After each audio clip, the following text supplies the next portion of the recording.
Watu. So guys, I've been so lazy nowadays.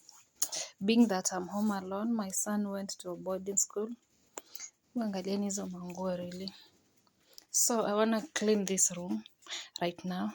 Zile ni curtain rods for my new house. Yeah. I wanna clean this house. Not house actually, this room.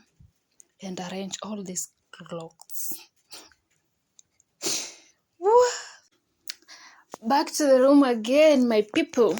So I've managed to kuweka easy just a few ones kwa hangers because the hangers were still few.